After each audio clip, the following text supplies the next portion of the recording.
Hi. Hello. We're back. It's us. It's usually us, as it always is, because that's how the show fucking goes. No, it's true. Grant over there, and I'm Jake. And That Mitch is in the room. That is correct. My name is Grant. I'm a human being, and I'm part of this documentary series where we don't really do anything documentary related. As a matter of fact, we just kind of do nothing. All right, your resume's getting wordy, okay? We do really a whole lot of this. It's just chit-chatting. It's mostly this. Chit-chatting about things that, realistically, it's probably just... I'm going to be honest with you. I don't want to offend any of you, but I'm about to, okay? Okay, Are you all ready? Right. Yeah. We do this because the people that listen to the show, they just don't want to do the research on their own. And I respect you for it, because you give us an outlet to do this. Don't alienate the fucking audience like that. It's too late. Come on. I'm not blaming you guys, because I completely understand. It's great to just have someone feed this to your ears. Maybe we're like a jumping off point for someone. Maybe this topic is someone's passion. They like come to us. They're like, "This is a great start. Now I'm gonna go do my own thing." I know no, these you don't guys. think so? I know you guys out there. You guys love it. You eat this up. That's true. We are starting a cult though.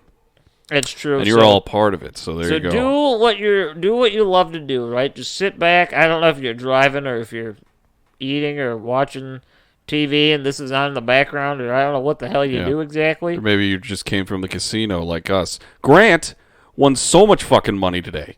It is true. I did. It was significantly impeccable. Well. I did pretty great. The Buffalo Machine gave him so much money. It really worked out in my favor, and I can't say that I'm disappointed because I'm very happy. Hooters. It was great. I had a good night. So you guys, I don't know if you listen to this at night, but just I mean this in the nicest way possible. All right, and I love all of you. So you're being so bittersweet with the audience tonight. Oh, because I'm just being real with these guys. Yeah. These guys and gals out there.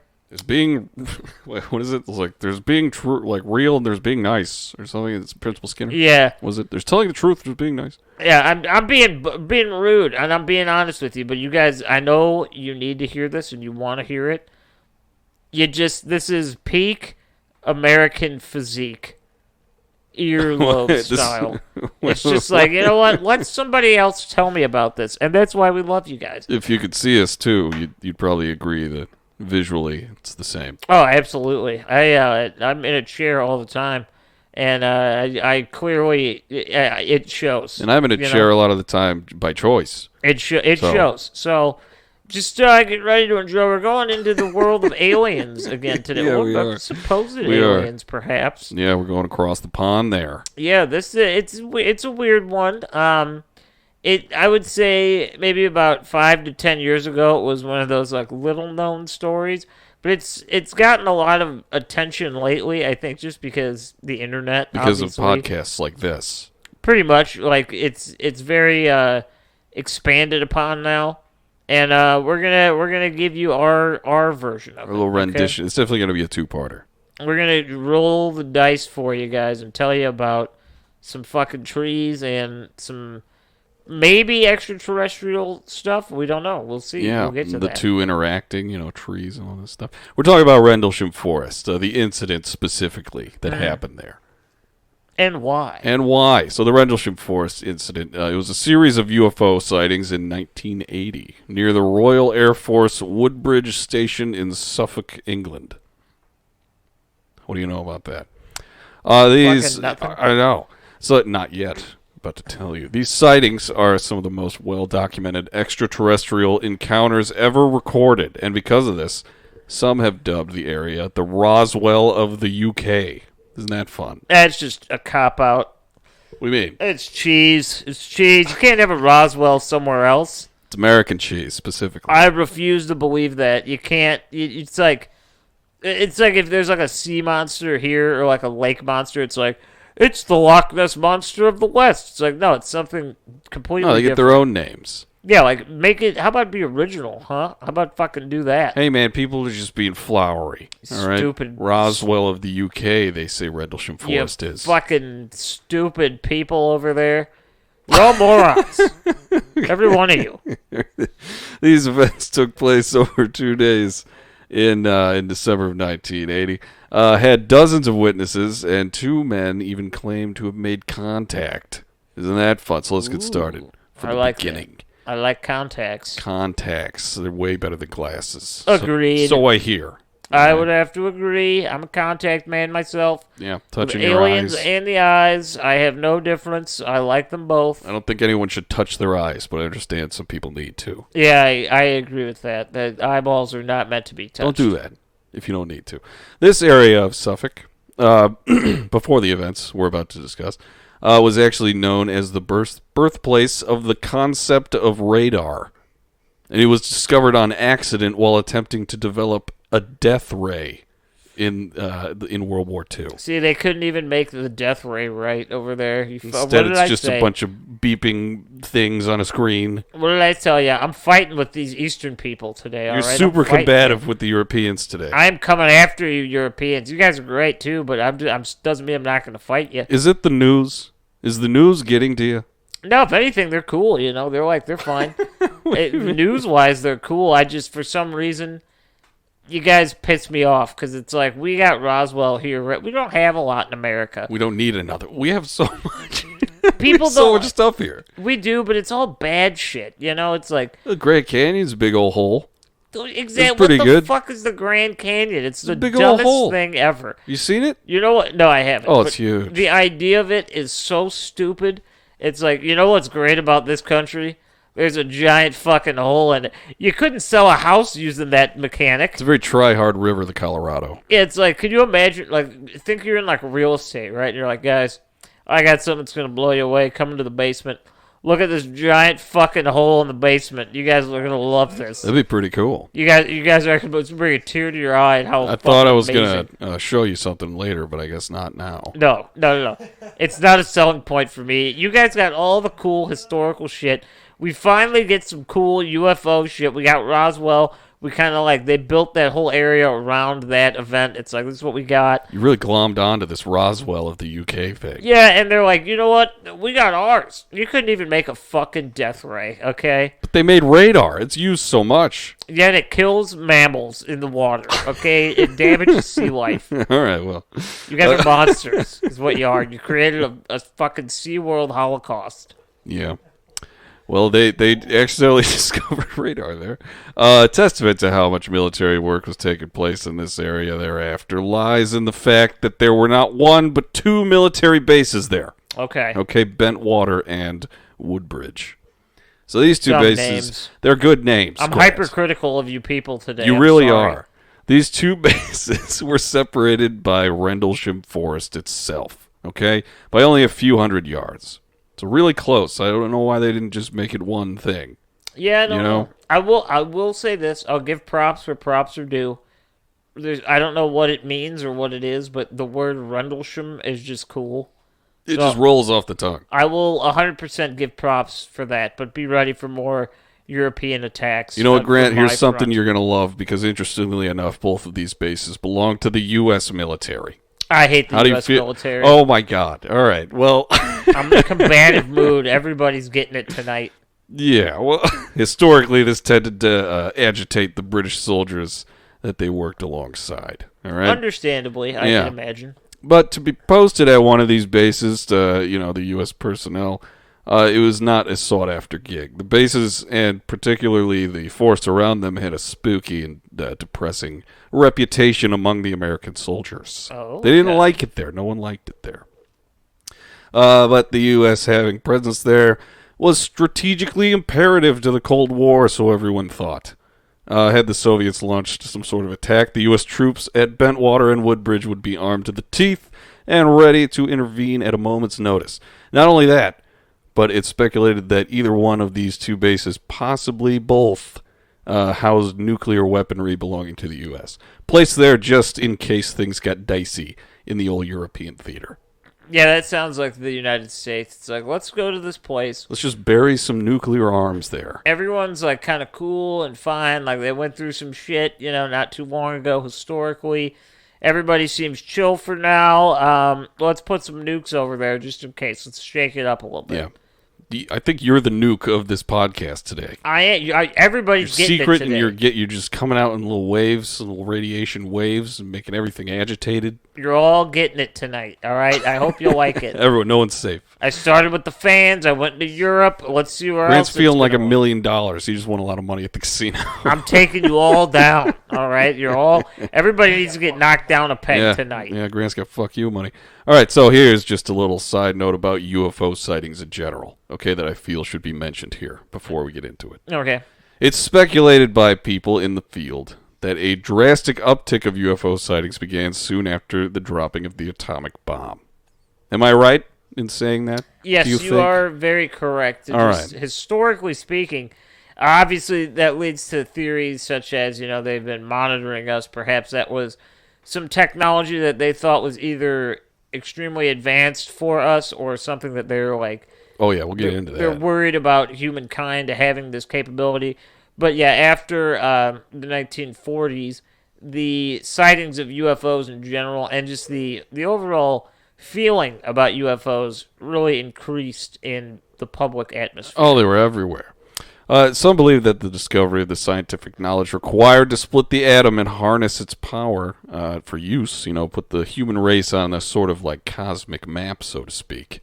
Right. In other words, we garnered attention from extraterrestrials due to our advancements in science. Advancements in science that some believe are the first steps to having the same technological capabilities as extraterrestrials. So they're just like, oh, God, this is like the hazing. It's like, they got it. Let's see what they do with it. Here's my thing. You know what I mean? These people are next. The people that believe that this puts us into some type of early stages of crazy scientific development.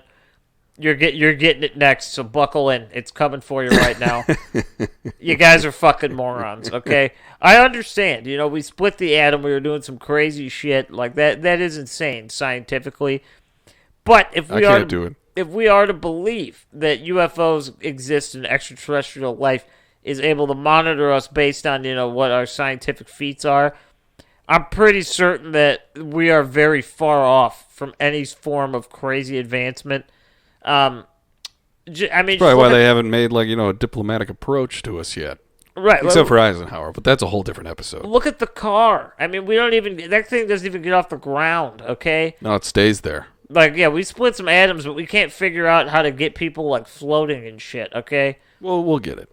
It's the prime example of these people. I get what they're trying to say, but I feel like they're giving us far too much credit, Yeah, well. We could barely safely get to the moon, okay?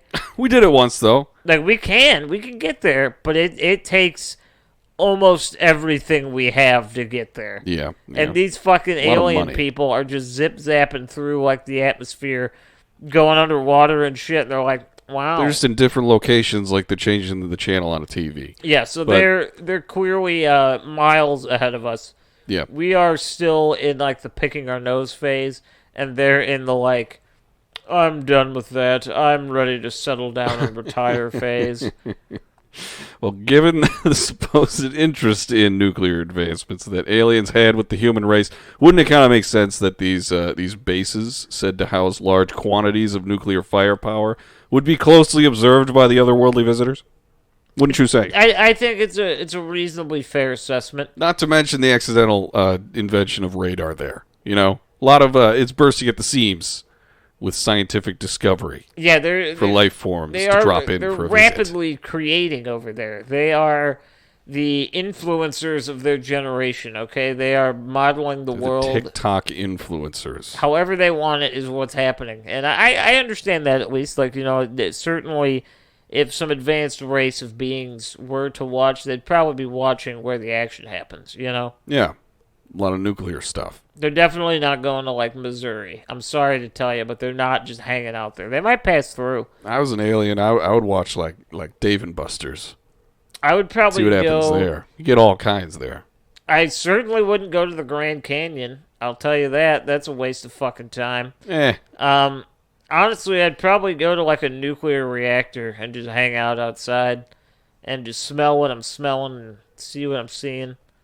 Maybe hear some things. I don't know what senses they have. Be all nuclear about it, yeah. They have senses that we probably can't even comprehend. They just understand, it's your mood smells weird. Yeah, you smell like how I imagine a hamburger tastes. What? It's not even that weird. It's like, I'm confused at what they're trying to say. Oh, your hair sounds just so violent today. It does. But all right, so let's get into the sightings. All right. So on the night of December 26th, the day after Christmas, all right, 1980, Airman First Class John Burroughs, while patrolling the east gate of Woodbridge, that base, he witnessed a strange blue light and a red light in the sky over Rendlesham Forest. Cops. It could be just space cops. Cops. Air cops, maybe. Forest. They're coming to get us. Yeah. It was two lights specifically, all right? There's two of them. One on the top of the other, and they were descending into Rendlesham. So isn't that fucking crazy? Burroughs reasonably thought that these lights may have, belonged to like a downed plane or an aircraft. So he reported the sighting up the chain of command, and the news made its way to Staff Sergeant Jim Peniston. Okay. All right. Jim. So we got Burroughs and Peniston. These are two main characters in this whole shenanigan. All right. He came, Peniston that is, he came to the east gate to investigate. By this time, Peniston, by the time he arrived, there was a small group of onlookers with their eyes locked on the lights. So, one of the onlookers, named Bud Stevens, or Steffens, I'm going to say Bud Steffens.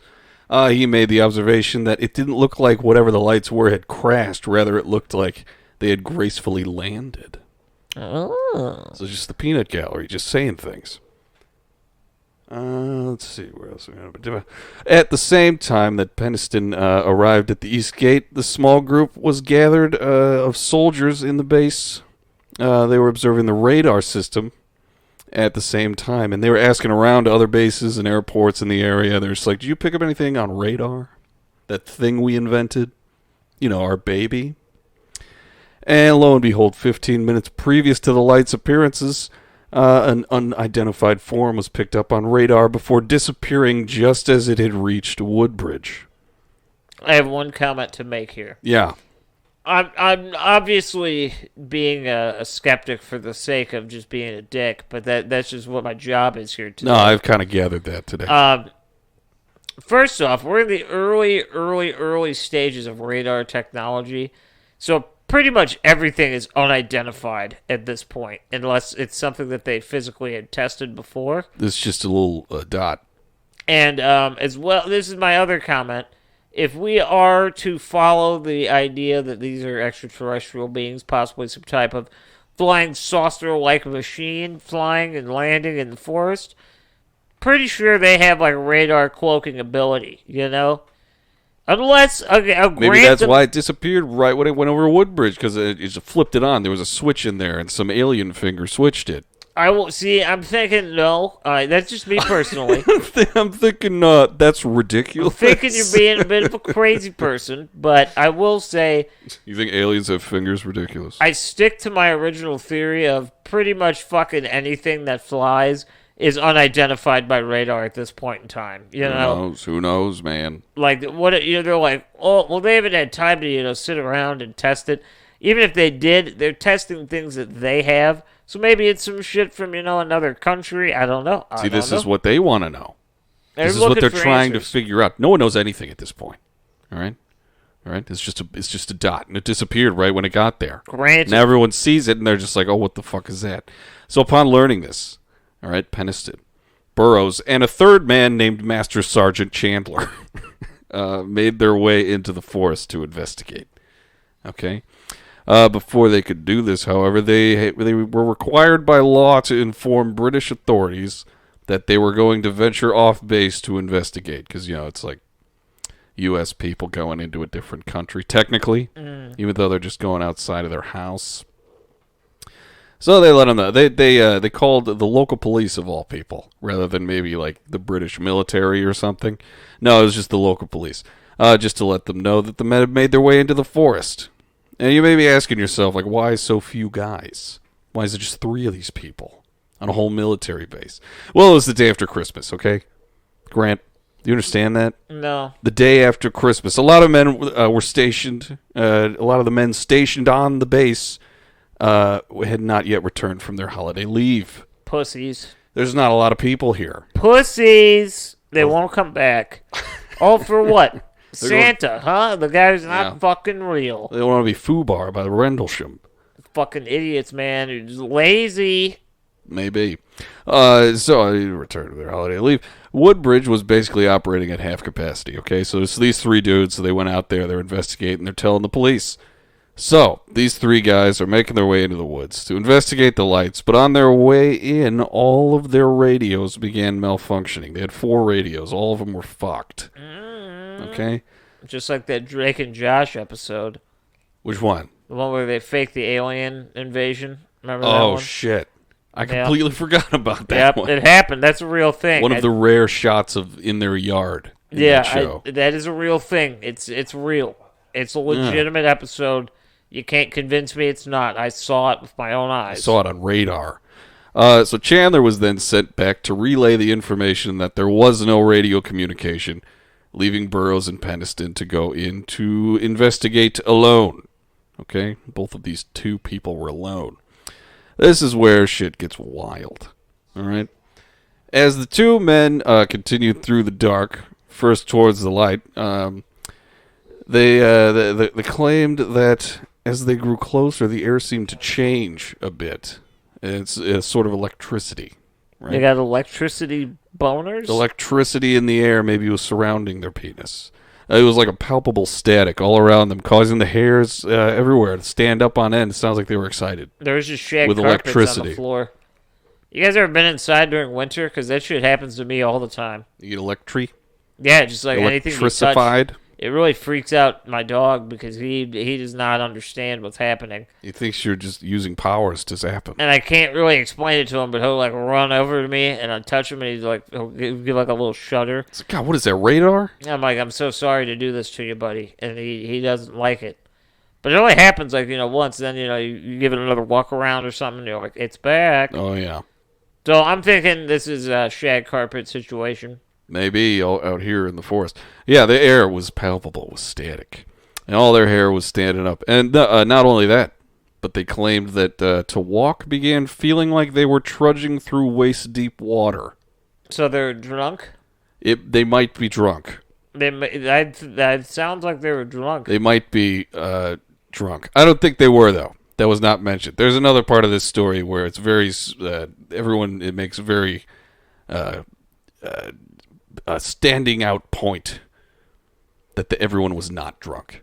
Yeah, that sounds like something a drunk person would say, They'd fight to get you not to believe. Legally drunk, but... I blew a .06, okay? There's nothing drunk about that. So now, waist-deep water, all that stuff. Despite this, the two men continued, and until they found... they finally reached the source of light, right? And immediately, an impossibly bright light emanated from the source of the other two lights. Okay, microwave technology. It may be. It could have been. Oh, maybe this is static.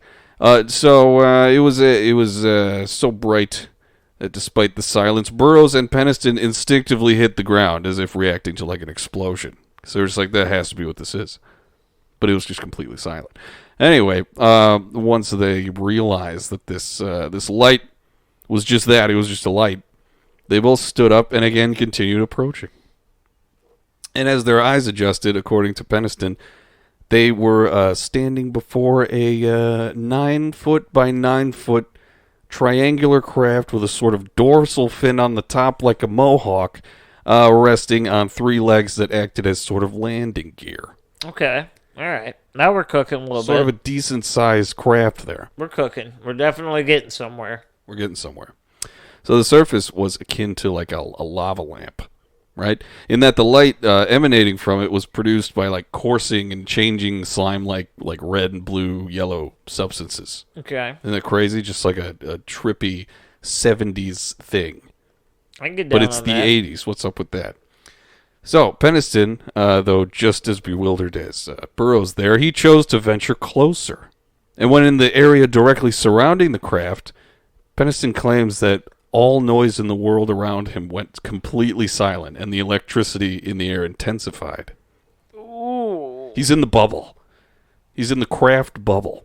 Okay, he's in the dome, is the dojo. It's true. Nothing's in there. The extraterrestrial dojo doors are open. Yep.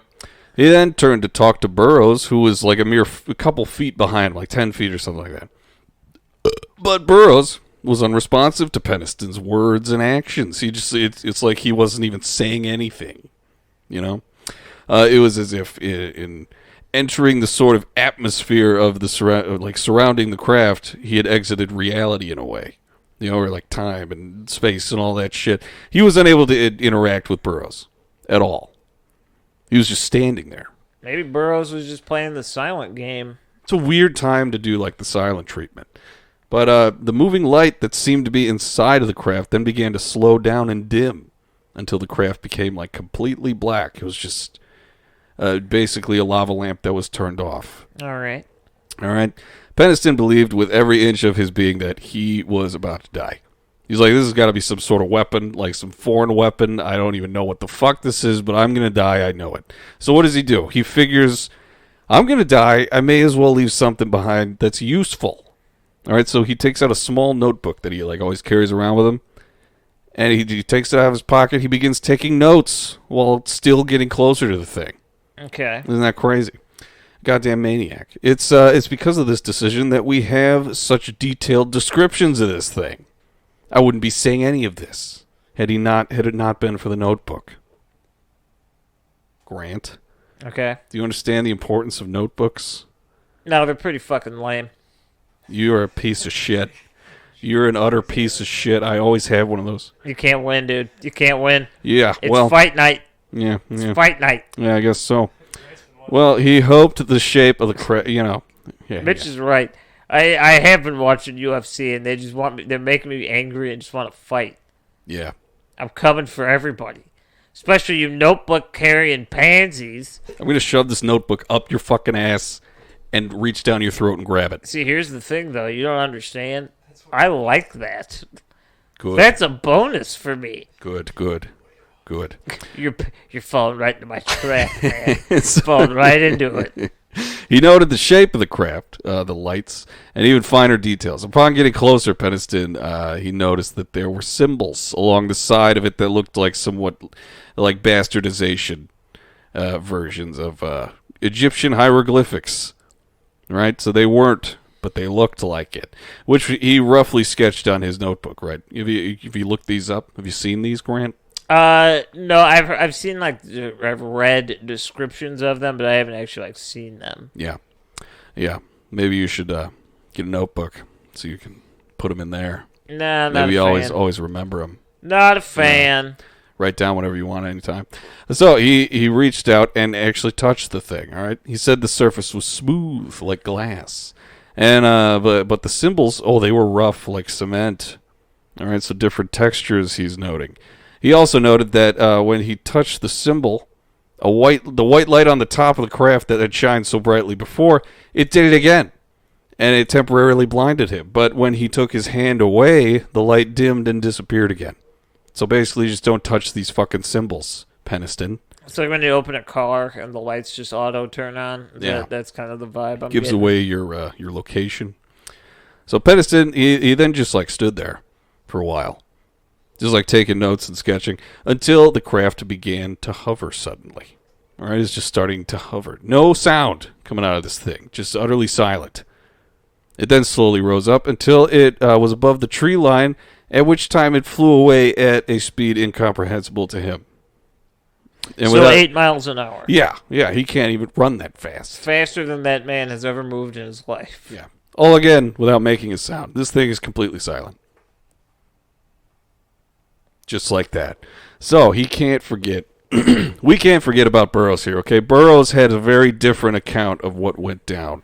He's like, this guy literally fell on the floor and just started shaking and screaming. And we were all like, are you okay? And yeah, he's fucking insane. It's like, yeah, well.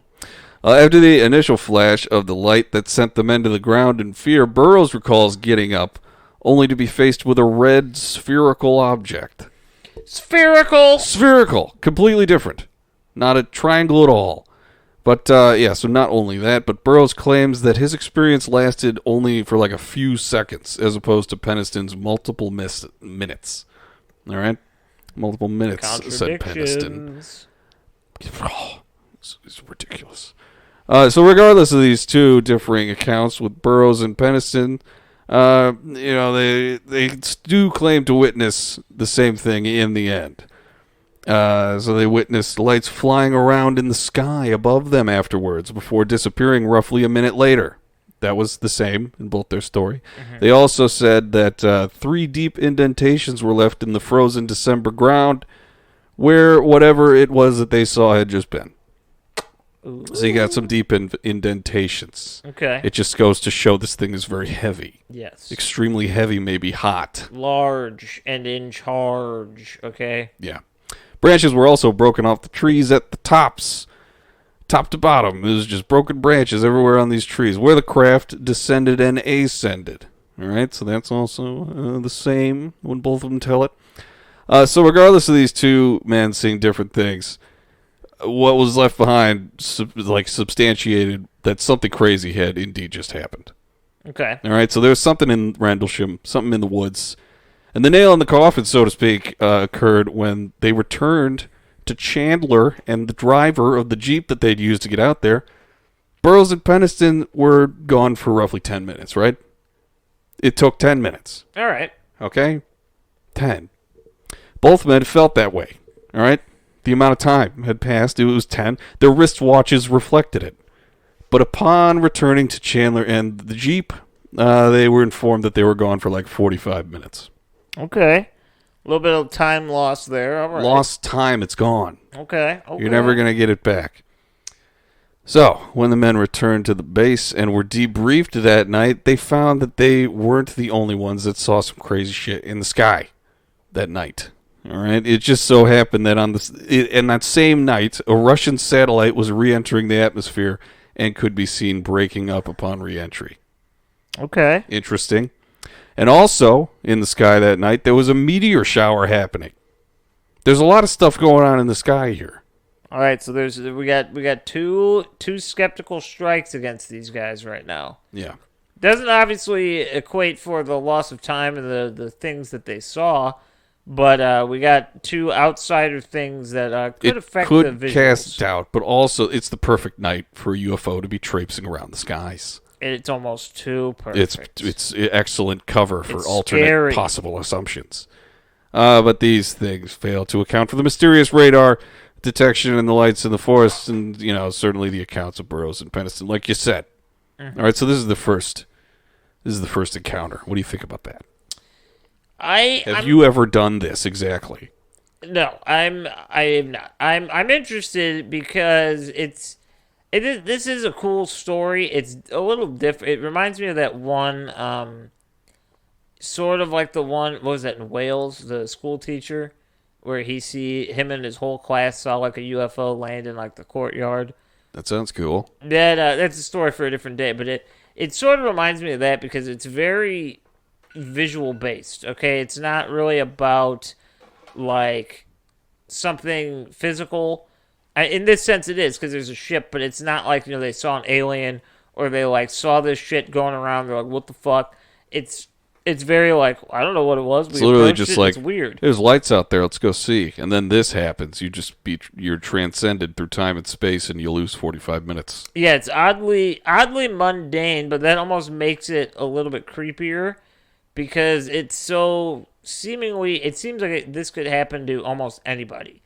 It really is just about time and place. Lucky for us in the story, it happened to fucking military dudes who literally wrote things down in the middle of it all. Yeah, and that does add a little extra layer. I personally, I know this may or may not ruffle some feathers, but I'm used to that today. I'm not in the camp of like immediately when a military person tells me a story, I don't necessarily think that gives extra credibility.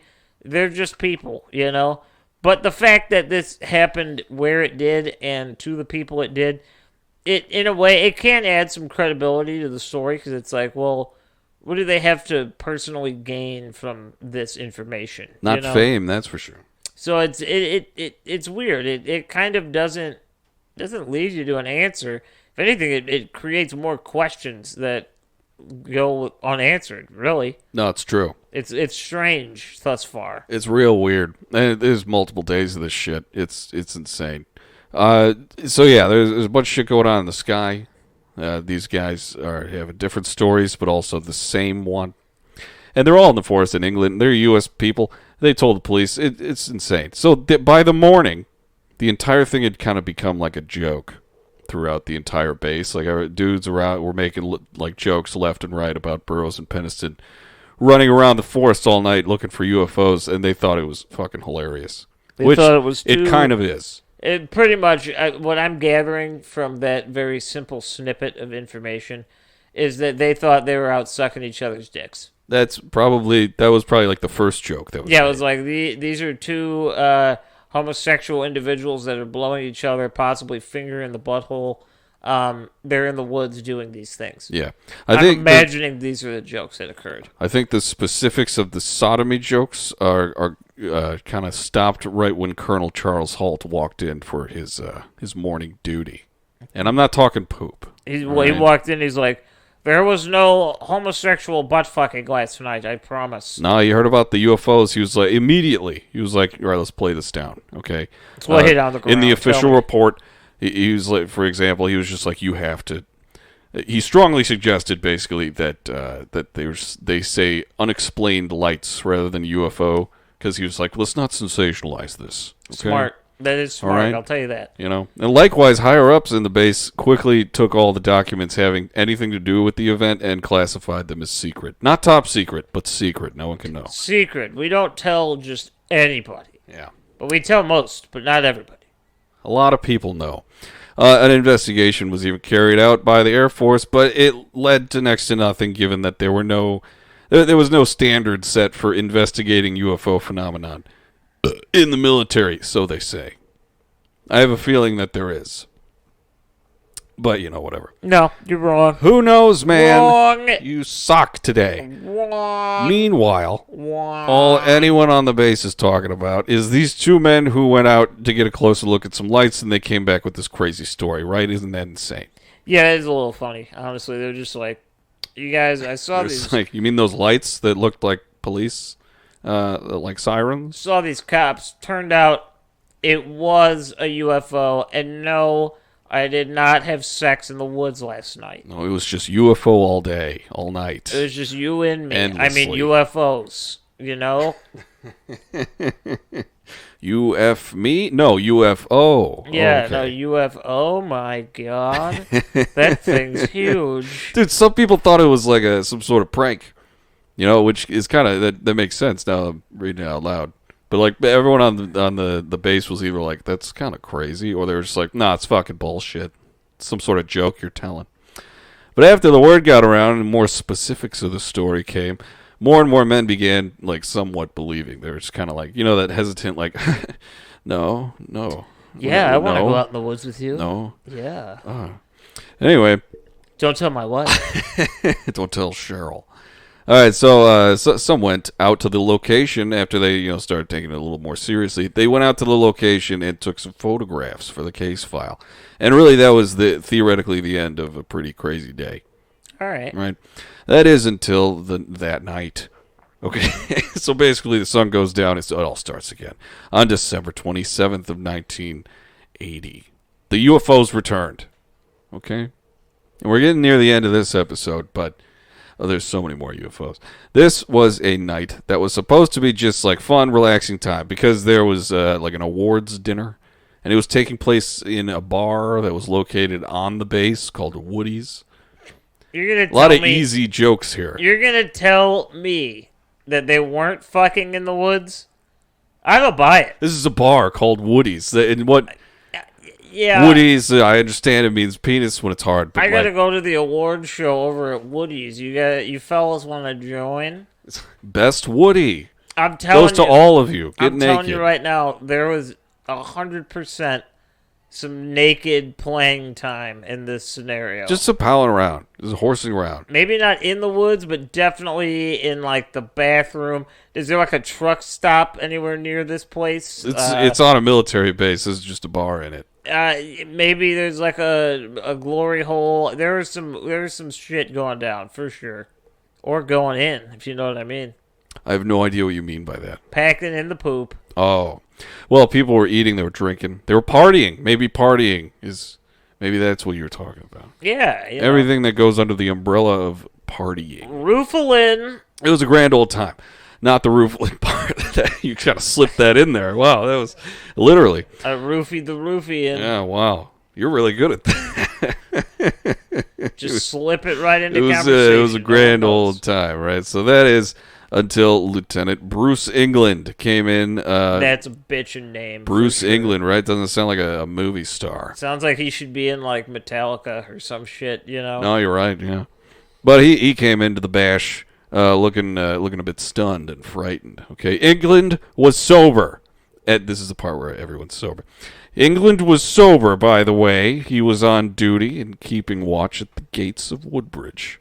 That sounds like the prime person to be drunk. Yeah, I'd probably be drunk if I was. I'm on everyone's duty. Partying, and I'm just like, I'm stuck on guard duty. That guy was 100% Fuck you guys. drunk. I'm sorry. I don't believe him.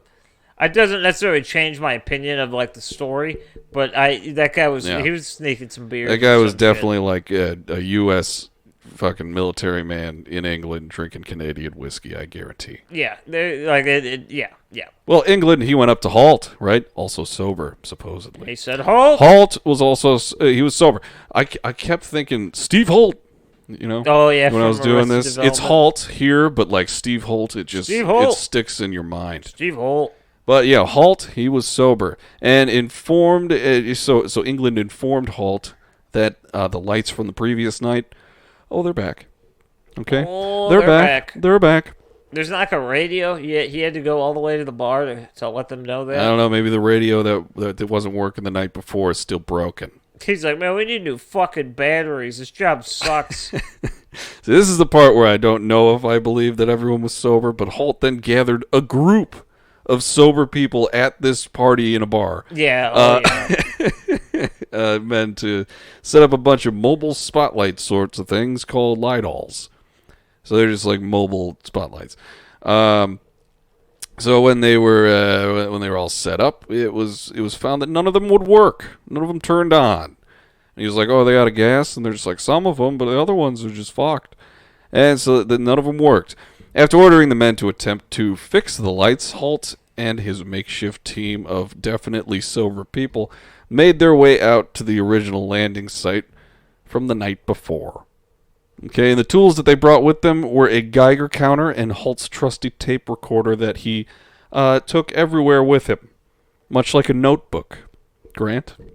So this guy's an idiot too? Yeah, I guess a lot of people are idiots, but you, huh? Everyone. Oh, it makes sense. Oh, yeah. I'm an idiot too, but I'm cool with it because I know that I'm just stupid. You know. No, that's good. That's good. Pretty much everything about me just screams stupid. You know what's written in my notebook? I couldn't. You're never gonna find out. I'm never gonna let you see it. I'm okay with that. Fuck you. It's death threats and masturbatory material that I don't need to be a part of. I'll tell you that. I don't know how you knew that, but fuck you. He masturbates to death threats, people. He makes them and then just fucking jerks off to them. It's death threats to my sperm cells. How about that? That's fair. Yeah, that's fair. The tools that they brought, the Geiger counter, Halt's trusty tape recorder that he supposedly took with him everywhere.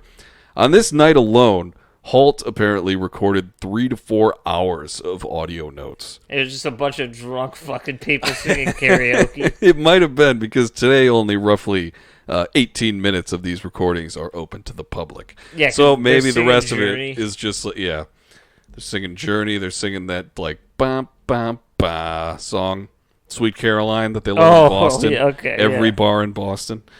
So the Geiger counter was brought out, okay, and the men began scanning the area, which very much yielded some spikes of radiation directly beneath where the craft was seen, the night before. Okay. They then took soil samples from the area, they inspected the surrounding trees, which they found, to have abrasions of some sort on their trunks, and even used night vision goggles to inspect surrounding heat signatures. Okay, and it's like 32 degrees outside. It's a couple days after Christmas. It's pretty cold. They're just like farting in the air and measuring like the gas particles that came out. Yeah. Like, look at the heat signatures. And the heat signatures were freaky because there were some that like areas of the ground, like emanating from the frozen ground, were just heat signatures, like very visible ones. Okay. And you know what's funny about my notes? That's where they fucking end this week. Oh. All right. Okay. A little cliffhanger. There's heat signatures. Okay. What do you think about that for next week? We'll pick up from there. I will. I mean, obviously, I know that this is not the answer and or response, but it's just a theorem. A theorem, if you will. A theorem. I'm tired of saying theory. I just wanted to throw the in there. Yeah, it makes you feel like a supervillain. It does. This is my theorem. It's not even the right word. I think serum is what I'm thinking. Yeah, that is. That's written in my notebook. Anyway, what I'm thinking, I mean, I'm not saying this is true. I'm saying this is very well a strange coincidence if it were to be the truth. But if you go all the way back in our catalog to the episode about, I believe we talked about it twice. No, not Bill Schnoblin, as Mitch has pointed out. That guy. Mitch just loves whispering really far away from microphones. But if you go back to the first thing we did on ghosts in Indiana, I mean that was almost 2 years. Well, it was 2 maybe. It was a long time. We've been doing this a long time. 2, maybe 3 years ago. I don't even fucking know. Some amount of time. Anyway, we discussed it a little bit in there, and then we do one about like the demon house specifically. In those episodes, we do talk about how. I mean, I'm no science guy. Okay, I can't sit here and explain the ideas behind it. Okay. But there are pockets of natural gas and things like that in the earth, and they can sometimes emanate from the ground, causing weird spikes in shit to just happen naturally. Right? It's a little weird. That is true. I'm not saying this is the answer. It's a wild coincidence, and it's a crazy assumption to make. Yeah. That this is what's happening, but it would be negative of us if we didn't mention that could possibly be something. That is true, but also something a little harkening back to earlier in the episode before you disparage notebooks and their holders. This base may or may not have some nuclear fucking arms there. Yeah, exactly. You know, and where else would you put them but inside of the ground? Is what I think. See, and these are good points.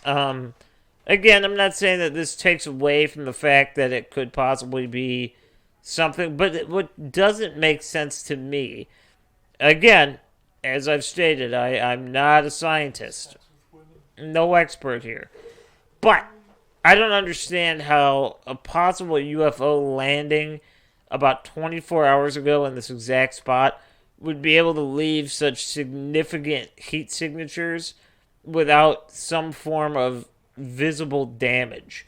And I don't mean maybe it's radioactivity, dude. I mean, fucking, we did something on, what's that city? It sucks. Chernobyl. Yeah. So much radiation coming out of there still.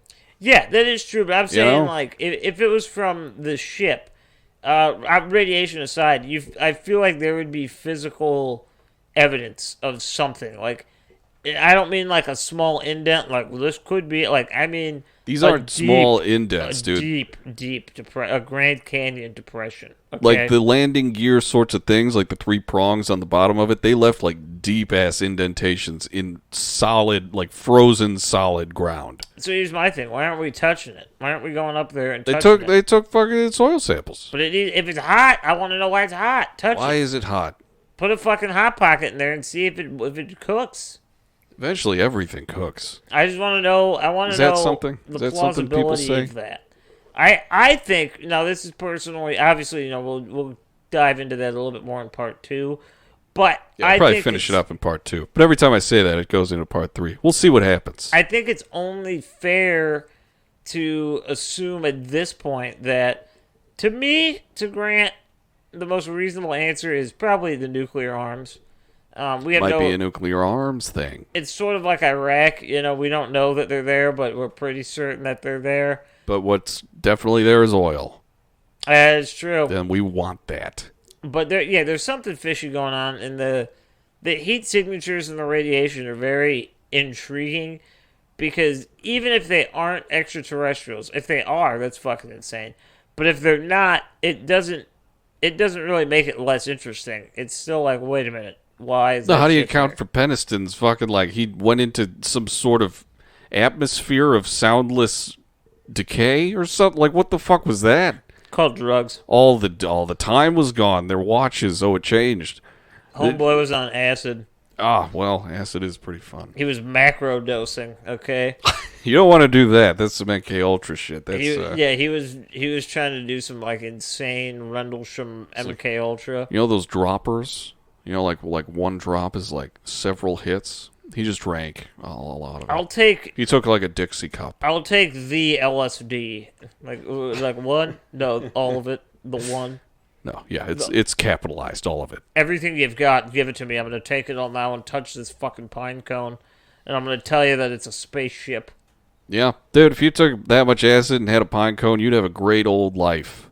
Yeah, the rest of your life. Life is the way to describe it because you really would have a good life. Like you're done. You know. Yeah. You're gonna have the same amount of like thoughts and energy mentally as like a teddy bear. You know, it's like it's over for you. That sounds very comfortable. It's done. Like you're gonna be nothing but someone's just fucking toy and be like, hey, this guy's here. Let's make him paint the garage or some shit. I don't know. And then he does a bad job and they hit you. Yeah, there you go. Well, so that's the first part of Rendlesham Forest. Sorry, the notes end in a weird place. My aunt came over, and also this week I had some family shit going on. So I think it's a good place. Either way, end, it's a nice little cliffhanger. You're right on the edge there. What else happened after the heat? It leaves everybody wanting a little bit more. You're kind of confused as to like what is happening, but you're still like, you know what? This is a good way. Yeah, I'm trying to make you feel like them. But yeah, so that'll be what I say. This is part uno of the Rendlesham Forest incident. Yeah. Over there in England. Yeah, and you fucking, ugh. Their accent's so sexy. Ugh. Yeah. No. I know. I'm partial to like the Alvin and the Chipmunks accent. Just like just helium is what you like. Just sentient chipmunks that are speaking to me. That's what I find great. And saying okay, like when and they sing and shit, and they have like names and sweatshirts. They want like, hula hoops and shit. Who fucking tailored your clothes? You know, like how'd they do that? It's probably for like a Ken doll. But either way, that is certainly our episode for the week. No, it truly is. Grant has a lot of money now. He's taking it out on the world, and he's gonna throw money on us like we're nothing. But we're gonna be happy about that. Probably just like go to bills. And then it'll be gone. Mitch will take the money for some reason. It'll probably be gone a lot sooner than I imagine it will be. You'll check your pockets. It's not there anymore. But Grant's going to be bankrupt. Yeah, I lose everything and more. Just like it's gone. Like, oh, fuck. We had to sell the podcast. Whatever that means. I had to sell my fingernails to the less fortunate. They wanted that? Like trimmed or whole? I don't know. You doing some hostile shit over there, motherfucker? How can you afford pliers? They're doing some weird shit, okay? I don't know. They want it. There's people that buy hair, you know? It's like, you buy my hair. Yeah, but you gotta say, like, oh, this is from a Yeti, or like, this is from Marilyn Monroe. Nah, someone will buy my fingernails. For what reason? I don't fucking know, but you will. Why won't you? Do it already, The Family Guy bit, it's like a commercial. He's like, don't ask me why I want your fingernails. That wasn't even it at all. It was just like a song that didn't even make any sense. But it's some guy who wants fingernails. He's building a castle with it. He's building a fort. Oh yeah, okay, of some I sort. remember that. Because guy. I might be building a fort with them. No, I do. I know exactly what you're talking about. Actually, Yeah, you're gonna have to sell your kidney though. That might be a bigger bang for the buck. We'll see. We'll see. Mitch wants everything. Grant is gonna. All right, Mitch is gonna take your money. All right, then he's gonna buy your stuff. He's gonna buy your kidney. Then you might have the money back again, but I was planning on taking it before I leave tonight. Then I was planning on throwing myself over a bridge, and all the money will come with me, and it'll save my life, like a life jacket. Yeah, that's how that works. It literally was not. It was. It like really worked for Lake $600. Lanier last week. Yeah, Yeah. you won't sink at all, Grant. We're talking about it like it was like a fucking house payment. Like Gold bars. It's literally like $600. Like, Yeah, great. that's insane though. That's a lot of money. But it was certainly. It's not like life altering money. You know, it's like, oh, maybe I'll buy a nice dinner. It depends And, how like, you invest it. Put some in my savings. Yeah, it'll be nice. Yeah, yeah. But, yeah, with that being said, that is our episode for the week. On Rendlesham Forest, it's the Roswell of the UK, Grant. No, it's fucking not. Well, in any case, you can follow us on all the stuff, Facebook, Instagram, and Twitter. We have an email. It's startacult@gmail.com. You can send us anything you want. Yeah, sure. And there's a link below for Patreon. We have bi-weekly fucking episodes up there where me and Grant do this a lot. Let me know who I should same thing attack here. next. Just different stuff to be said. I will be attacking people for the entire month of March. So Yeah. tell me who to And who YouTube. to go to next. On YouTube. YouTube also. I'm coming for everybody. All right, I'm coming for you all. No one is safe. Not Like even and subscribe. myself. Like and subscribe. That is true. Yeah. Goodbye, All everybody. right. See you later.